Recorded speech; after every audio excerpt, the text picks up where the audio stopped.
भदोही लोकसभा चुनाव में राजनीतिक गर्माहट खूब देखने को मिल रही है और यहां पर भले ही भदोही जनपद की स्थापना 30 वर्ष हो गई और यहां का जो परिसीमन है लोकसभा को वह भी 2009 से अलग होकर के इस बार चौथी बार लोकसभा चुनाव होने जा रहा है।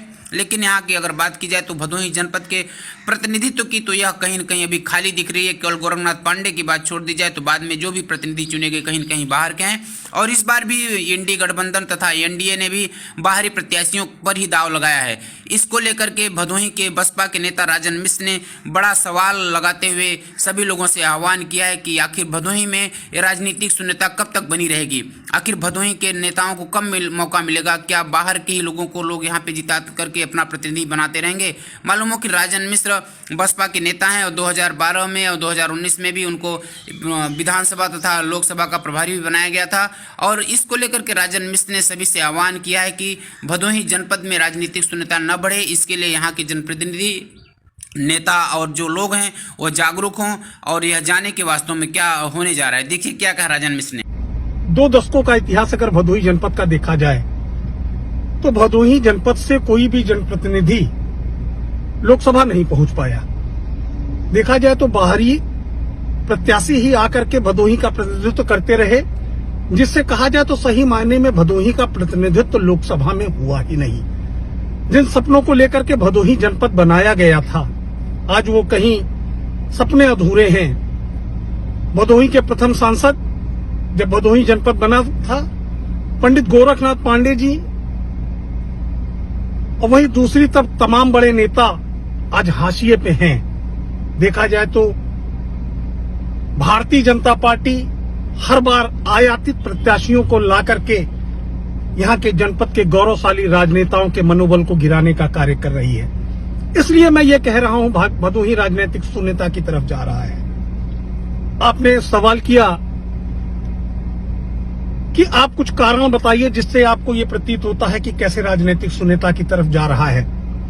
आज देखा जाए तो भदोही नहीं बल्कि पूरे पूर्वांचल में अपनी पहचान रखने वाले कई राजनेता, जिसमें प्रमुख रूप से पंडित गोरखनाथ पांडे जी जो विधानसभा के सदस्य रहे, लोकसभा के सदस्य रहे, वहीं दूसरी तरफ पंडित रघुनाथ मिश्रा जी जो विभिन्न विभागों के मंत्री रहे और कई बार भदोही ही नहीं बल्कि पूरे पूर्वांचल का प्रतिनिधित्व किया। और कई बड़े राजनेता जिसमें कई युवा चेहरे हैं, जैसे राकेश दुबे जी का नाम लूं, अजय शुक्ला जी का नाम लूं, कई राजनेता भदोही से हैं। परंतु उसके बाद भी क्या ऐसे कारण हैं कि भदोही में बाहरी प्रत्याशियों को बुला लिया जाता है और उन्हें टिकट दिया जाता है, जिससे यहाँ की राजनीतिक शून्यता बढ़ती जा रही है।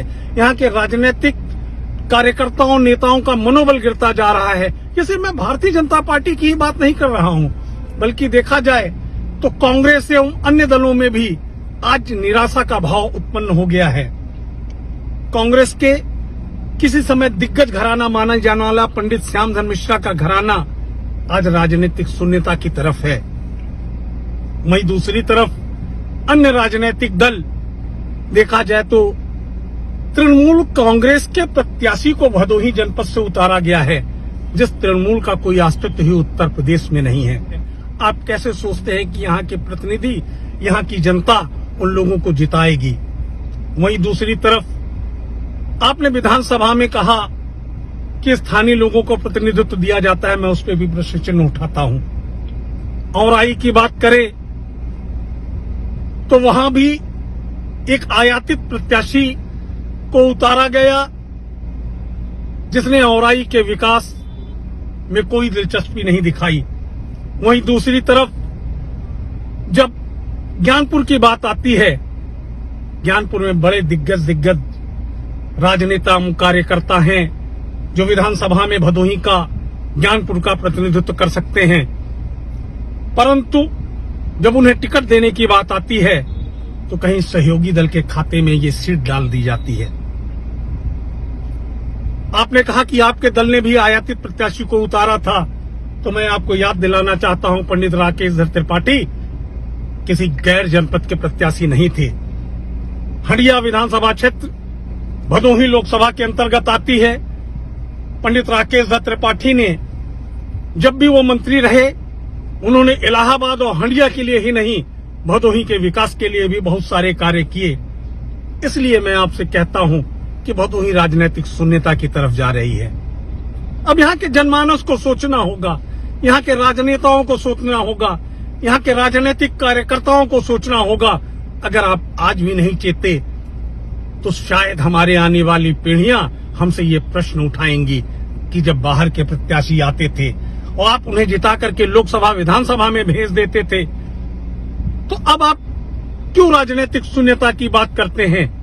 आज आवश्यकता है कि एकजुट होकर के यहाँ के कार्यकर्ता, समस्त दलों के, यहाँ के समस्त राजनीतिक व्यक्ति अपनी आवाज को शीर्षस्थ नेताओं तक पहुंचाएं कि भदोही अपना प्रतिनिधित्व करने में सक्षम है।